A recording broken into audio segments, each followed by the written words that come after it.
प्रिय विद्यार्थियों, संस्कार भारती ऑनलाइन क्लास में सभी विद्यार्थियों का हार्दिक स्वागत है। प्रिय विद्यार्थियों, आज हम एमए फाइनल के आधुनिक काव्य के हमारे छायावाद के प्रमुख कवि निराला के संबंध में पढ़ेंगे। महाप्राण निराला जिन्हें कहा जाता है, निराला छायावाद के प्रमुख कवियों में से माने जाते हैं। इससे पूर्व हमने जयशंकर प्रसाद पढ़ा। जयशंकर प्रसाद छायावाद के कवि थे, तो उसी भांति निराला भी हमारे छायावाद के प्रमुख कवि रहे हैं। तो अब हम जो भी है वो आज निराला से लेंगे। आज हमारा है निराला की राम की शक्ति पूजा। राम की शक्ति पूजा ये आपके हम एमए फाइनल के विद्यार्थियों के लिए ये है, और ये पाठ्य पुस्तक में शामिल की गई है। निराला की राम की शक्ति पूजा ये प्रमुख इनकी रचना है, जो अनामिका काव्य से संग्रहित है। देखिए, निराला के बारे में एक सामान्य परिचय देना चाहेंगे कि निराला का जन्म जो है वो मुख्य रूप से 21 फरवरी 1896 में हुआ है। बसंत पंचमी के दिन माना जाता है इनका जन्म, और इनकी मृत्यु 15 अक्टूबर 1971 में हुई। लेकिन 3 वर्ष की अवस्था में ही माता का देहांत और युवा अवस्था आने पर पिता का देहांत, बहुत सारी समस्याएं इनके सामने उपस्थित रही। जीवन में बहुत सारा संघर्ष, निराला का जीवन अनेक संघर्षों से भरा रहा है। फिर भी उनका साहित्य हिंदी साहित्य का अनमोल धरोहर है। हिंदी साहित्य में इन्होंने बहुत सारी रचनाएं लिखी है, जो आज भी उनके लिए आज भी साहित्य में अमर कृतियों के रूप में जानी जाती है। जैसे राम की शक्ति पूजा, जो इनकी एक महाकाव्य के रूप में, एक दीर्घ कविता के रूप में जानी जाती है। देखिए, इन्होंने 1936 में ये राम की शक्ति पूजा जो कविता है उसकी रचना की। इससे पूर्व 1923 में अनामिका नामक जो कवि इनका काव्य संग्रह है, उसमें राम की शक्ति पूजा का जो है संकलन किया जा चुका था। इसके अतिरिक्त राम की शक्ति पूजा में लगभग 312 पंक्तियां मानी गई है, और ये 5 खंडों में विभक्त है। इसकी जो कथानक है वो पौराणिक है और मौलिक भी है। मौलिक का मतलब होता है उसमें कोई जो राम की जो चरित्र दिखाया गया है वो एक सामान्य व्यक्ति के रूप में ही दर्शाया गया है। उसे अलौकिक रूप में ज्यादा चित्रित नहीं किया गया है। एक व्यक्ति की मानसिक पीड़ा को, एक शक्ति की पीड़ा को भी इसमें दिखाया गया है कि किस तरह से राम शक्तिशाली होते हुए भी मनुष्य की भांति दुख और कष्ट को सहन करते हैं। यही निराला की ये एक दीर्घ कविता है। और इसके साथ साथ इनकी जो काव्य साहित्य में जो प्रमुख रचनाएं हैं, निराला की प्रमुख देन कही जा सकती है, जो मानी गई है, वो है अनामिका, परिमल, गीतिका, तुलसीदास, अनिमा, बेला, नए पत्ते, ये आराधना, गीत गुंज, कुकुरमुथा, ये सभी रचनाएं निराला की प्रमुख रचनाएं मानी गई है।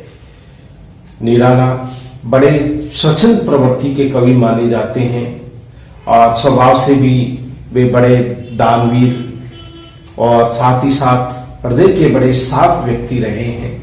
इनकी रचनाएं हमारे जनमानस को प्रभावित करने वाली रचनाएं हैं। इनकी राम की शक्ति पूजा जो एक अनामिका काव्य संग्रह से संकलित है। देखिए, जो राम की शक्ति पूजा का आरंभ वहां होता है जब राम को 14 वर्ष का वनवास दे दिया जाता है, और 14 वर्ष के वनवास के पश्चात राम, लक्ष्मण और सीता सहित जब वो वन मार्ग से जाते हैं, तो एक घटनाक्रम के अनुसार सीता का रावण द्वारा हरण कर दिया जाता है। रावण अन्यायी, अत्याचारी और अधर्मी है। यह राम को सत्यवादी, मर्यादावादी और कुशल राजा के रूप में प्रस्तुत किया गया है। अपने कर्तव्य प्राण के लिए, अपने पिता की आज्ञा पालन के लिए वे जंगल में भटकते हैं। कितनी पत्नी को खो देते हैं, उन्हें बड़ा दुख होता है, वो बहुत दुख में बुरी तरह से खो जाते हैं। लक्ष्मण भाई उनका सहयोगी बनता है, किंतु बाद में वानर सेना की सहयोग से और जामवंत, अंगद जैसे महावीरों के सहयोग से लंका की चढ़ाई पर या रावण पर युद्ध का घोष किया जाता है। लेकिन परिणाम यह होता है कि जिस युद्ध में राम रावण का युद्ध हो रहा था, राक्षस वानरों के बीच युद्ध हो रहा था, वहां देवी शक्ति यानी दुर्गा स्वयं रावण के साथ थी। ये देख करके राम को बड़ा दुख हुआ, पीड़ा हुई कि जहां सत्य है वहां कोई शक्ति नहीं है, और जहां असत्य है वहां शक्ति अपना कार्य कर रही है। ये देख करके उन्हें बड़ा दुख होता है, उनका मन ग्लानि से भर जाता है, वे निराश हो जाते हैं और ये सोचते हैं कि शायद अब ये राक्षस और वानरों का युद्ध नहीं रहा, क्योंकि शक्ति जहां हो वहां उनसे विरुद्ध जीत पाना लगभग असंभव है। यद्यपि राम पूरी तरह से शक्तिशाली थे, किंतु शक्ति को अन्याय की तरफ देख करके उनका मन भर आता है। तो जामवंत उनको ये सलाह देते हैं कि हे राम, आप यदि सत्यवादी हैं, मर्यादावादी हैं, कर्तव्यनिष्ठ हैं, तो आप भी उस देवी की उपासना करो। जिस तरह से रावण ने देवी की उपासना करके अपने पक्ष में कर लिया, उसी तरह से आप भी उपासना पद्धति अर्थात देवी की उपासना करके उन्हें शक्ति के लिए आह्वानित करो, पुकारो, उनकी उपासना करो। युद्ध भूमि में हम सब इस मोर्चे को संभालते हैं और आप देवी की आराधना में लीन हो जाइए। तो कहते हैं कि लगभग 8 से 9 दिन तक वो लीन रहे थे, प्रत्येक दिन एक पुष्प चढ़ाते थे और युद्ध की गति हमेशा कभी हार कभी जीत इस तरह से चल रही थी। राम देख रहे थे कि बहुत सारी सेनाएं नष्ट होती जा रही है, उधर रावण की शक्ति बढ़ती जा रही थी। युद्ध बड़ा ही प्रलयंकारी था, ऐसा भयानक युद्ध जिसको देख करके बहुत ऐसा प्रतीत होता है कि मानो कोई भयानक देवी देवताओं के बीच में कोई युद्ध हो रहा हो। उधर वानर सेना भी मर रही थी, इधर राक्षसों में से भी कुछ मर रहे थे। युद्ध बड़ा भयानक हो रहा था। अब राम प्रतिदिन एक पुष्प चढ़ाते, लेकिन जिस दिन अंतिम पुष्प चढ़ाने की बारी आई, उस दिन देवी ने परीक्षा लेने के लिए वो पुष्प स्वयं उठाकर ले गई। ऐसे समय में राम के सामने एक मर्यादित प्रश्न उत्पन्न हुआ कि आखिर क्या किया जाए, क्योंकि वो बीच में से उठ नहीं सकते और पुष्प अर्पित करने के लिए भी नहीं है। हाथ बढ़ाया तो उन्हें पुष्प दिखाई नहीं दिया। ऐसा प्रतीत हुआ है कि वो अपने दुर्भाग्य को कोसने लगे कि मैंने सदैव हमेशा ही दुख कष्ट और हमेशा ही मैं सत्य का साथ रहा, सत्य ने मुझे पीड़ा और कष्ट के सिवाय कुछ नहीं दिया। वो इसी ग्लानि से भर करके वो बैठे हुए थे, विचार मग्न करते हैं। तभी ये सोचते हैं कि क्यों नहीं मुझे मेरी माता राजीव नयन कहकर पुकारती थी, तो क्यों नहीं मैं इस पुष्प के समान सुंदर नेत्रों को देवी के चरणों में अर्पित करके इस संपूर्ण साधना को पूर्ण क्यों नहीं कर लेता।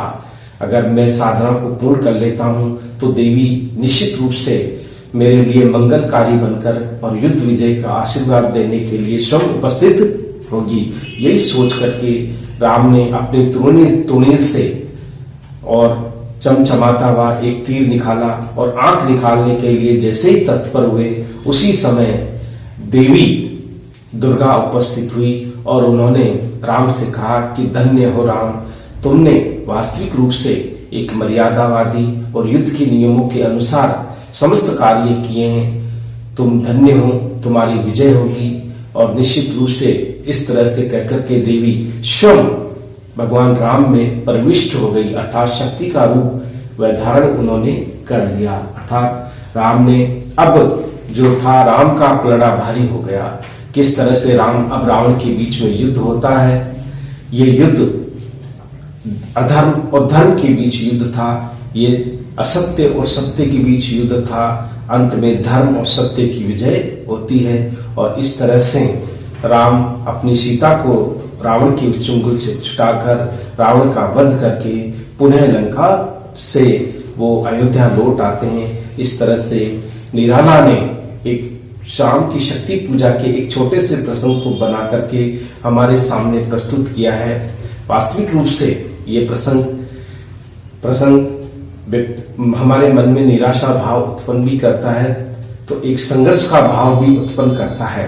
कवि निराला, जिनका स्वयं का जीवन ही एक संघर्षशाली जीवन था, वास्तविक रूप से हम देखते हैं कि राम का जीवन भी बड़ा संघर्षों से भरा हुआ जीवन रहा है, और किस तरह से उन्हें वन वन को भटकना पड़ा था। जिसका राज तिलक होना चाहिए, जिसका अभिषेक होना चाहिए, उन्हें दर दर को भटकने पर मजबूर होना पड़ा। इसी तरह से निराला का भी जीवन था। ऐसा प्रतीत होता है कि निराला ने राम की शक्ति पूजा केवल जीवन के संघर्षों को दिखाने के लिए, अपनी पीड़ा और अपने दुख को दिखाने के लिए ही शायद उन्होंने इस काव्य की रचना की हो, क्योंकि उनके जो राम है वो मर्यादावादी है, वो कोई शक्ति का पर्याय नहीं है। वे लौकिक रूप में एक मनुष्य की भांति है जो सभी कष्टों को सहन करते हैं। इसी प्रकार से कवि ने, निराला ने राम की शक्ति पूजा के माध्यम से राम के लौकिक चरित्र का अधिक उद्घाटन किया है। वो मौलिक है, वो स्वयं का अपनी कल्पना की उपज है। वास्तविक रूप से निराला, जिनका काव्य हमारे लिए एक प्रेरणा का स्रोत है। आइए आज हम इस कविता का आरंभ करते हैं, जिसमें जगह जगह से, क्योंकि ये क्रमबद्ध तरीके से, जैसे आपकी परीक्षा में जिस प्रकार से आपकी दी गई कविता है उसी के अनुसार हम पढ़ेंगे जो हमारी पाठ्य पुस्तक में। वैसे ये 312 पंक्तियों की रचना है। कुछ पंक्तियों का इसमें विवरण दिया गया है। जितना आपकी कोर्स में शामिल है उनको हम पढ़ते हैं, क्योंकि ये एक घटनाक्रम को आधार खंड काव्य के रूप में भी हम इसे मान सकते हैं, क्योंकि एक घटनाक्रम को ही इसमें सामने रखा है। एक महाकाव्य के रूप में इसे कहा नहीं जा सकता, लेकिन कुछ विद्वान इसे महाकाव्य की श्रेणी में भी या दीर्घ कविता की श्रेणी में रखते हैं। तो आइए आज हम निराला की उस महान कृति के राम की शक्ति पूजा के बारे में पढ़ते हैं। देखिए क्या है। रवि हुआ अस्त ज्योति के पत्र पर, लिखा अमर जानकी भिरु उर आशा भर रावण समर। देखिए यहां पर निराला जी कहते हैं राम की शक्ति पूजा का ये एक अंश है। रवि अस्त हुआ, युद्ध का मैदान था, राम रावण के बीच में युद्ध चल रहा है, और अब युद्ध के समय, अब शाम का समय हो गया, सूर्य अस्त हो गया, युद्ध भी समाप्त हो गया। ज्योति के पत्र पर लिखा अमर। ज्योति पत्र का मतलब होता है अखिल, यानी कि जो आकाश है, आकाश रूपी पत्र पर आज का जो युद्ध है वो सदैव के लिए अमर हो गया है। आज का दिन, आज का ये पल, आज के दिन जो कुछ भी हुआ युद्ध में, वो सदा के लिए उस अखिल भूमंडल पर या अखिल उस आकाश में पत्र की भांति आज का इतिहास लिख दिया गया है कि आज पूरे दिन किस तरह का युद्ध हुआ। क्योंकि स्वयं आकाश इसका प्रत्यक्ष दर्शी है, तो आकाश को यहाँ पत्र, ज्योति के पत्र लिखा अमर। ज्योति का मतलब होता है प्रकाश से प्रकाशित जो आकाश है, आकाश रूपी पत्र पर आज का अमर युद्ध लिख दिया गया है। जानकी भिरु उर आशा भर रावण समर। जानकी यानी माता सीता के मन में ये डर है, भय है कि उर यानी हृदय में, आशा फिर भी एक आशा है कि राम रावण के युद्ध में राम की विजय होगी, सत्य की विजय होगी, और वो सीता को शीघ्र ही छुड़ा लाएंगे। रावण समर, राम और रावण के बीच का ये युद्ध है। समर यानी युद्ध, राम रावण का ये युद्ध है। जानकी को यह भय है कि युद्ध का क्या परिणाम रहेगा। उसके हृदय में पीड़ा है, दुख है, संवेदना है, किस तरह से ये युद्ध बड़ी भयानक रूप तैयार कर रहा है।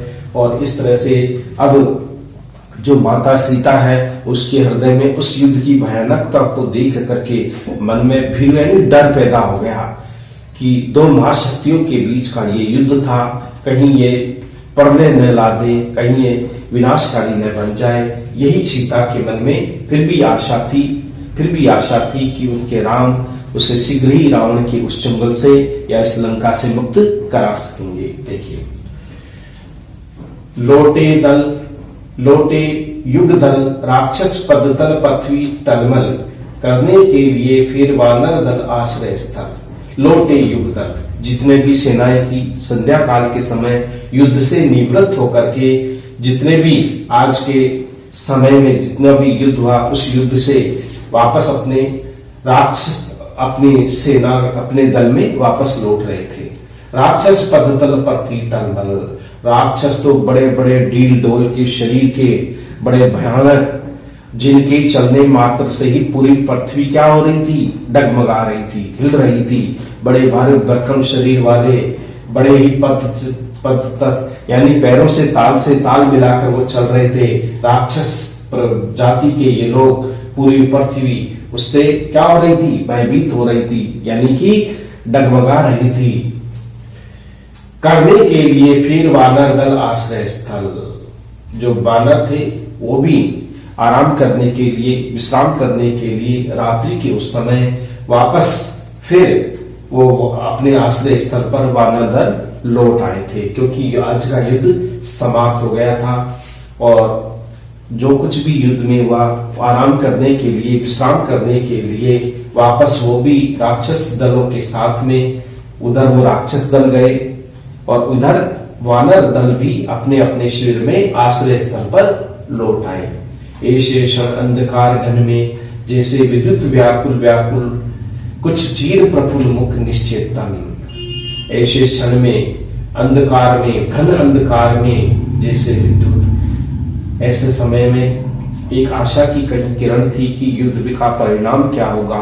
फिर भी सबके मन में यही उम्मीद थी कि जैसे आकाश में गहन अंधकार छाकर बादलों के बीच में बिजली चमकती है, ये बिजली आशा का प्रतीक है। सबके मन में यही था कि ऐसे क्षण में, ऐसे समय में ये अंधकार का बादल भी छट जाएगा और व्याकुल व्याकुल कुछ चीर मुख निश्चेतन, सारे व्याकुल व्याकुल दुखी थे, बहुत ही प्रफुल्ल मुख निश्चेतन, कुछ खुश थे जिन्होंने उस युद्ध में विजय प्राप्त की, मुख निश्चेतन।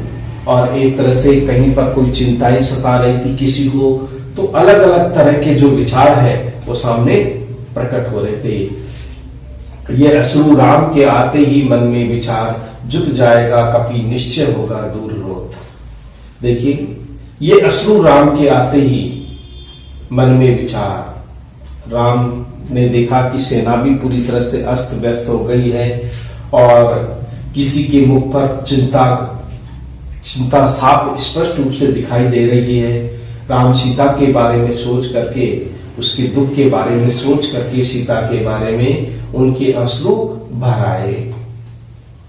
ये अश्रु राम के आते ही मन में विचार, झुक जाएगा कभी निश्चय होगा दूर रोत। और इस तरह से सारे लोगों ने कपि यानी बंदर, तो निश्चित रूप से सारे लोग जो हैं वो युद्ध करेंगे और युद्ध के सामने जो राक्षस सेना है वो सारी झुक जाएगी रावण के सामने, यानी रावण की पराजय होगी और इस तरह से उनकी विजय होगी। ये निश्चय, जितना भी अवरोध है, रुकावट है, वो निश्चय ही दूर होगा, यानी वानर सेना विजित होगी। कह मोन शिव पवन तने में भर विस्मय, उत्तर धीरे धीरे गए प्रभु पद हुए दीन। वहां उसी समय जब युद्ध हो रहा था, युद्ध के पश्चात भगवान शिव प्रकट हुए, है ना, और उन्होंने कहा कि निश्चित रूप से ये जो युद्ध है वो भयानक युद्ध है। पवन तनय में भरकर विस्मय, पवन पवन में, और साथ ही साथ ये भी कहा कि ये जो युद्ध है उस युद्ध के संचालन में पवन पुत्र हनुमान की महत्वपूर्ण भूमिका होगी। कहते हैं कि बचपन में हनुमान जी ने खेल खेल में सूर्य को निगल लिया था और उनमें यानी कि एक पक्षी की भांति उड़ने की अद्भुत क्षमता थी, जिसको वो अब पूरी तरह से भूल चुके थे। भगवान शिव उसे याद दिलाते हैं और कहते हैं कि हे राम, आप शक्तिशाली हो, आप संघर्षशील हो और आपकी सेना में हनुमान नाम का जो व्यक्ति है वही आपको इस युद्ध में विजय दिला सकता है, आपके सहयोगी बन सकता है ना। इस तरह से कह करके भगवान शिव मौन हो गए, क्योंकि युद्ध की जो भयानकता थी क्योंकि स्वयं सहायक बनना चाहते थे भगवान शिव और राम की विजय चाहते थे शिव। उत्तर धीरे धीरे कहे प्रभु पद हुए दिन, इस तरह से उत्तर धीरे धीरे गए यानी घर, प्रभु पद हुए दिन, इस तरह से पूरा दिन इसी तरह से बीत गया प्रतीक्षा करते करते।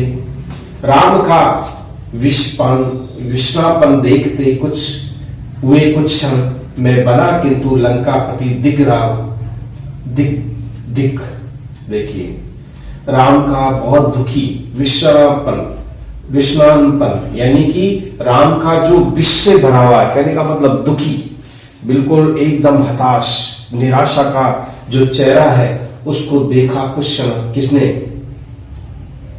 उसने विभीषण ने देखा। और विभीषण को ये कहा था, राम ने ये वचन दिया था कि मैं तुम्हें लंकापति बनाऊंगा, लंका का राजा बनाऊंगा। तो अब वो ये कहते हैं, राम के अंदर जोश पैदा करना चाहते हैं राम को, वो केवल राम जो पूरी तरह से निराश हो गए थे, युद्ध से विमुख हो रहे थे, तो उस समय उनकी वो बात याद दिलाते हैं, मैं बना किंतु लंकापति दिख राम को राघव यानी राम को दिखाते हैं और कहते हैं कि ऐसे मत करो, तुम युद्ध में पराजित मत हो, युद्ध लड़ने से पहले ही तुम हथियार डालने लगो। क्या मैं लंकापति रावण का अधिपति, या क्या तुमने मुझे लंकापति बना दिया है? क्या लंका का मैं राजा बन चुका हूं? क्योंकि तुम अपने वचन से मुकर रहे हो। हे राम, तुम ऐसे नहीं हो, मुझे दिख यानी मैं तुम्हें दिखाता हूं, ऐसा अर्थात प्रताड़ित करते हैं वो राम को, ताकि राम में शक्ति का संचार हो सके। वो कोई उत्पीड़ित नहीं करना चाहते थे उनको। सब सभा रही निशब्द राम के विशुद्ध नयन, मौन में रहा जो स्पंदित वातावरण विषम। जो बात सुनी सबने, तो जितने भी लोग वहां वानर सेना बैठी हुई थी राम के मुख की तरफ देख रहे थे। राम बड़े विस्मित नयन, आश्चर्यचकित नयन से उस विभीषण को देख रहे थे। सारे सभा निस्तब्ध हो गई थी, यानी चुप, कहीं कोई शोर शराबा नहीं हो रहा था, क्योंकि वहां एक गंभीर विषय पर चर्चा चल रही थी, युद्ध के विषय पर। युद्ध की भयानकता को देख करके राम स्वयं अपने आप को पराजित मान चुके थे। अब वो युद्ध लड़ने को नहीं चाहते थे। तभी ये कटाक्षपूर्ण बात, यानी कि यहाँ पर कटाक्षपूर्ण बात कर दी जाती है रावण के भाई विभीषण द्वारा। ये सब सुनकर के वो स्तब्ध रह जाती है सभा कि ये क्या हुआ। मौन में रहा यूं स्पंदित वातावरण विषम। बड़ा ही कठोर वातावरण था, बड़ा ही कठिन वातावरण था, बड़ा ही अशांत वातावरण था। फिर भी वहां चुप, केवल हृदय की धड़कनों की आवाज ही सुनाई दे रही थी। सभा में सारे मौन हो गए थे, सब चुप हो गए थे और एक तरह से वातावरण में बिल्कुल शांत वातावरण हो गया था। निज सहज रूप संयत हो जानकी प्राण, मुक्त जो बंधा हुआ त्रस्त। निज सहज रूप संयत हो जानकी प्राण। जानकी प्राण यानी राम। जानकी के प्राण कौन है? राम। राम संयत होकर के अपने आप को संभालते हुए उन्होंने मुक्त जो बंधा हुआ हो त्रस्त, जैसे किसी ने उनको त्रस्त कर रखा हो, बांध रखा हो, सीमाओं में बांध रखा हो, उस भांति वो बात कर रहे थे राम। मुक्त हुआ बंधा हुआ जो त्रस्त, वो अपनी मन की जो बात थी और उन्होंने अपने सामने प्रस्तुत कर दी, सभी सभासदों के सामने प्रस्तुत कर दी। कह करके वो मुक्त हो गए कि ये जो युद्ध है वो युद्ध केवल वानर और इनका राक्षसों का युद्ध नहीं रहा है। युद्ध में बड़ी भयानकता है। अब तो देवी शक्ति भी उस युद्ध में शामिल हो गई है। निश्चित रूप से हमारी पराजय निश्चित है। इसी बात को लेकर के वो दुखी थे और प्रताड़ित, और इसीलिए तो वो कुछ कहना नहीं चाहते थे, लेकिन उनको कहना पड़ा। इसलिए सभा सदा में सभी लोग ये चाहते थे कि राम को डरने या भयभीत होने की आवश्यकता नहीं है। राम अगर शक्ति का उपासना करे तो उनको विजय मिल सकती है, उनकी विजय निश्चित हो सकती है। तो राम भी संयत हो गए। एक सामान्य परिचय इसमें दिया गया है। तो जब सूर्य अस्त हो जाता है, युद्ध भी समाप्त हो जाता है, सब अपने अपने शिविर आ जाते हैं।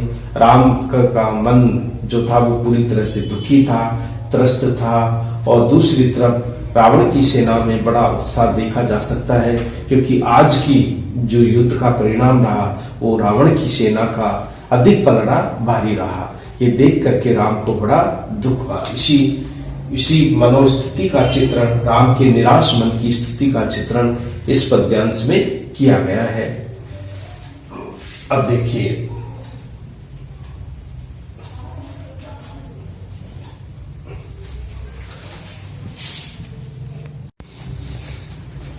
तो इस प्रकार हम ये कह सकते हैं कि इसमें निराश मन की स्थिति का इसमें चित्रण किया गया राम की। अब देखिए अगले जो पंक्ति है उसमें क्या दिखाया गया है। विद महोल्लास से बार बार आकाश विकल, वानर वाहिनी खिन्न, लख निज पति चरण चिन्ह। देखिए विद माहौल से बार बार आकाश विकल, जो रावण सेना थी, रावण की सेनाएं बहुत भयानक आवाज करते हुए हर्षोल्लास के साथ में, क्योंकि उनकी विजय हुई थी। आज विजय के कारण भयानक रूप से शोर शराबा करते हुए हर्षोल्लास के साथ में आकाश को गुंजायमान करते हुए अपने शिविर की तरफ लौट रही थी। बड़े खुश थे, ऐसा प्रतीत। आकाश भी उस भयानक आवाज से भयभीत हो गया था, विकल हो गया था, बेचैन। विकल का मतलब होता है बेचैन, क्योंकि बड़े बड़े मोटे मोटे शरीर वाले जो राक्षस थे वो बड़ी बड़ी भयानक आवाज निकाल करके संपूर्ण आकाश को गुंजायमान कर रहे थे, उल्लास महोल्लास के साथ में, यानी अमर्यादित स्वर निकाल करके, अमर्यादित आवाज निकाल करके, जो मर्यादा से युक्त नहीं है। वानर वाहिनी खिन्न, और दूसरी तरफ राम की सेना, जो वानर सेना थी, वो अपने ही जो उनके संचालक थे राम लक्ष्मण, उन्हीं के पीछे पीछे चल रही थी। खिन्न यानी दुखी होकर के, खिन्न यानी दुखी, हताश और बिल्कुल अस्त व्यस्त होकर के चल। लख निज पति चरण चिन्ह, दूसरी तरफ राम आगे आगे चल रहे थे। लख यानी देखा, निज यानी अपने, पति यानी स्वामी, चरण यानी चिन्ह, अर्थात राम के चरण चिन्हों को उन सेनाओं ने देखा कि किस तरह से राम बिल्कुल ढीले एकदम निराश, हताश, उनके जो चरण हैं वो कहीं जा रहे हैं, अर्थात वो राम भी आज पूरी तरह से दुखी थे। आज की युद्ध को लेकर चल रही थी शिविर की ओर स्तवीर दल, जो बिन जितने भी दल थे रावण सेनाओं के या राम सेनाओं के, वे सारे जो बानर थे वे अपने अपने शिविर की ओर विश्राम करने के लिए जा रहे थे, क्योंकि आज का युद्ध समाप्त हो चुका था। प्रस्मित है वातावरण, निमित्त मुख सांध्य कमल। प्रस्मित है वातावरण, बड़ा दूषित वातावरण है, बड़ा ही खून और दुख का ये वातावरण है। निमित्त मुख सांद कमल, और राम का जो मुख है वो ऐसा लग रहा था जैसे संध्या काल के समय खिलने वाला कमल का मुख लटक जाता है या झुक जाता है, उसी तरह से राम का जो सिर है या मस्तक है वो कमल के समान सुंदर मुख वाले राम का मस्तक भी झुक जाता है। निमित्त यानी झुक जाना, झुक जाता है, जैसे कमल की कोई सुंदर मुख वाले राम का जो मुख है वो कमल की भांति झुक जाता है। शांत यानी संध्या के समय। लक्ष्मण चिंता पल पीछे वानर वीर सकल, लक्ष्मण के पीछे पीछे लक्ष्मण भी चिंताग्रस्त है कि आज के युद्ध में बहुत सारे सैनिक मारे गए, रावण के सैनिकों की विजय हुई, और इस तरह से लक्ष्मण भी चिंताग्रस्त होकर के राम के पीछे पीछे चल रहे थे। वानर वीर सकल, सकल यानी संपूर्ण, जितने भी राजा थे या रावण थे शक्तिशाली राम की सेना में शामिल वानर, वानरपति, वे सभी वीर एक दूसरे के पीछे चल रहे थे, क्योंकि संध्या काल के समय युद्ध समाप्त हो चुका था। सब अपने अपने शिविर की ओर लौट रहे थे, जिसमें राम, लक्ष्मण और उनकी सेनाएं। रघुवीर आगे अवनी पर नवनीत चरण, श्रथ धनु गुण है काट बंद, स्त्रत त्रणीर त्रणीर धारण। देखिए राम आगे आगे चलते हुए अवनी यानी धरती पर, नवनीत यानी मक्खन के समान उनके कोमल जो चरण है वो धरती पर बिल्कुल हल्के हल्के अपने पैर आगे बढ़ा रहे थे। राम लिखा है रघुवीर आगे अवनी, अवनी यानी धरती पर, नवनीत यानी मक्खन के समान, चरण यानी उनके पैर बिल्कुल कोमल मक्खन के समान कब सुंदर चरण राम के धरती पर धीरे धीरे पड़ रहे थे। उनमें किसी प्रकार का कोई उत्साह नहीं था, ये हम कह सकते हैं। सलग धनुष गुण है जो उन्होंने जो धनुष धारण किया हुआ था। सलग का मतलब होता है ढीला पड़ना या ढीला पड़ना, ढीला पड़ना। जो उन्होंने धनुष धारण किया हुआ था वो जो रस्सी थी धनुष की वो भी ढीली पड़ चुकी थी। गुण का मतलब होता है रस्सी, अर्थात धनुष पे बंधी हुई जो रस्सी थी वो भी ढीली पड़ चुकी थी। कहने का मतलब उत्साह कमजोर हो गया था। काट बंद त्रस्त तृणवीर, और दूसरी तरफ राम की जो तूने रखने का जो पीछे बांधने की पेटिका थी उसमें भी जो तीर थे वो अस्त व्यस्त पड़े थे। दूसरी तरफ राम, कहने का तात्पर्य है कि युद्ध जो था वो बड़ा ही निराशाजनक रहा था। इसलिए राम की यहाँ शारीरिक उस दशा का चित्रण किया है, किस तरह से उन्होंने अपने धनुष बाण को वो धारण किए हुए थे और किस तरह से उनकी जो तो धनुष की जो डोरी थी वो पूरी तरह से ढीली पड़ चुकी थी और साथ में पीछे पेटिका उसके जो तुनीर थे वो भी अस्त व्यस्त बिखरे हुए थे। दृढ़ जटा मुकुट हो विपे प्रतिपट से खुल। देखिए दृढ़ जटा, उनकी जो मजबूत जो जटाएं थी जो उन्होंने जुड़ा सा बांध रखा था, लेकिन कहते हैं वो भी ढीले पड़ चुके थे। मुकुट भी ढीला पड़ चुका था उनका।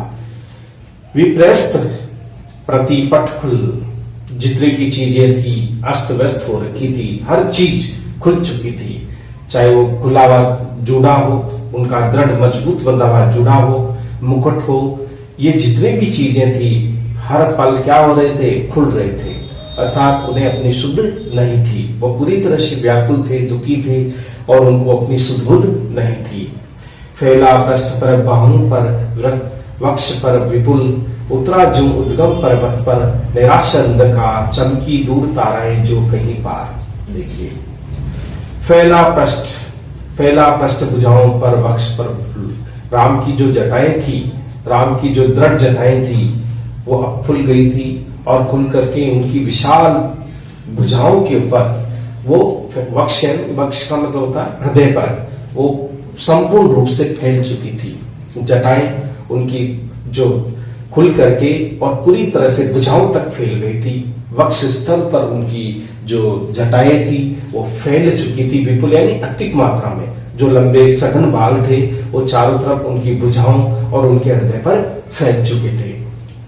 उत्तरा जो उद्गम पर निराशा अंधकार, तो कवि यहाँ पर कल्पना करता है कि राम की जो जटाएं हैं उनके हृदयगत और भुजाओं पर जो ये जटाएं फैली हुई थी वो ऐसे ही लग रही थी कि मानो कोई विशाल पर्वत के ऊपर गहन अंधकार फैल गया हो, गहरा अंधकार फैल गया हो, उस भांति प्रतीत हो रहा था। दुर्गम यानी भयानक, कोई विशाल पर्वत है, उस विशाल पर्वत पर कोई जैसे कोई निशा का यानी रात्रि का कोई गहन अंधकार उतर आया हो, इस भांति उनकी जटाएं पूरी शरीर पर फैल गई थी। यानी वक्ष स्थल पर उनके कंधे पर जो जटाएं फैली हुई थी वो ऐसे लग रही थी कि जैसे पर्वत जैसा उनका शरीर था, मजबूत विशाल शरीर था, उस विशाल शरीर पर मानो कोई गहन निशा का अंधकार फैल गया हो।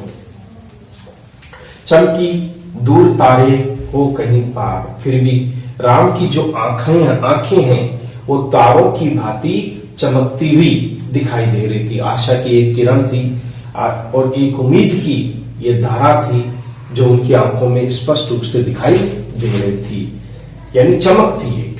चाहे वो निराश हो चुके थे, हताश हो चुके थे, लेकिन जैसे जैसे गहन अंधकार में तारे चमकते रहते हैं, उसी भांति उनकी आंखें उस रात्रि काल में चमक रही थी, तारों की भांति अपनी चमक बिखेर रही थी दूर दूर तक, कहीं पार दूर दूर तक। तो इस प्रकार से इसमें युद्ध की उस परिस्थिति का वर्णन इसमें किया गया है। यहाँ राम की शक्ति पूजा ये निराला की एक प्रमुख रचना है। इसका संपादक थे डॉक्टर रामविलास शर्मा, जिसने इसका संकलन किया है। तो रामविलास शर्मा ने इस राम की शक्ति पूजा रचना के माध्यम से जो हम विशेष अगर हम लिखें तो विशेष में हम ये लिख सकते हैं कि इसमें जो है राम रावण के युद्ध के बारे में है। राम रावण युद्ध का प्रसंग है, युद्ध का प्रसंग है ये, है ना। और इसमें दूसरी विशेषता है कि राम के निराश मन का, निराशा पूर्ण मन का चित्रण भी किया गया है कि किस तरह से वो युद्ध के उस माहौल से दुखी हो जाते हैं जब उनको पराजय मिलने लगती है। तीसरा है इसमें कि भाषा सरल, सुबोध एवं कथा अनुरूप यानी काव्य अनुरूप है, काव्य अनुरूप है, ये हम कह सकते हैं। इसमें ज्यादातर तत्सम, तद्भव, देशज ये सब में आएगा, देशज शब्दों का प्रयोग ये हम कह सकते हैं। ये जो है इसमें उत्प्रेक्षा, अनुप्रास, रूपक, मानवीकरण,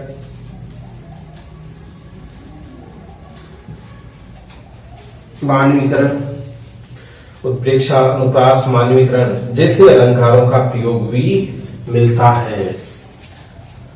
या अनुप्रास यानी व्याकुल, व्याकुल शब्द में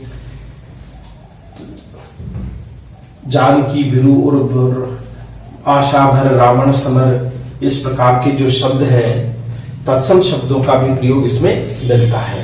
निराशा, अंधकार है, विपुल है, प्रतिपट है, विप्रिय है, अवनी है, नवनीत है, ये शब्द जो है वो तत्सम शब्दों का इसमें प्रयोग देखने को मिलता है। उत्प्रेक्षा, अनुप्रास, मानवीकरण जैसे अलंकारों का प्रयोग भी किया है। देखो यहाँ है उत्तरार्जुन दुर्गम पर्वत पर निराशा अंधकार चमकी ताराएं या मानवीकरण है, क्योंकि यहाँ राम के शरीर की जो तुलना है वो किससे की गई है? एक तुलना की गई है एक पर्वत से, क्योंकि प्रकृति के ऊपर आरोपित है, इसलिए पर्वत, दुर्गम पर्वत से की गई है, तो वहां मानवीकरण अलंकार है। तो इस प्रकार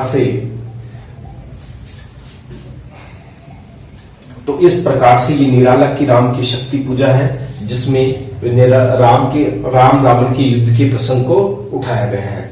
किस तरह से राम अंत में उस जामवंत के आग्रह पर राम की शक्ति का आग्रह, वो शक्ति का आग्रह करते हैं, इसका उल्लेख हम यह करेंगे। जो हमारे पाठ्य पुस्तक में या दी गई हमारी जो व्याख्याएं हैं, आपको ये पता होना चाहिए 312 लगभग इसके पंक्तियां हैं।